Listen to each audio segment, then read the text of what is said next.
Hello, nice to see you. I'm Nhật, currently a software developer and a freelancer.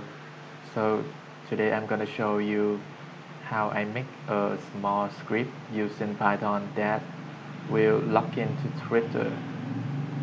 So let's start it. So I'm gonna hit run my script and see what happens.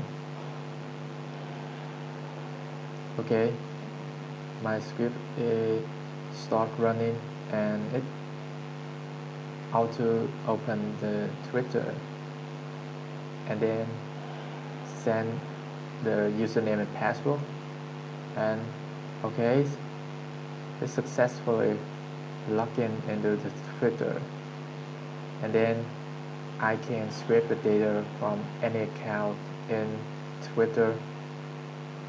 So that's all.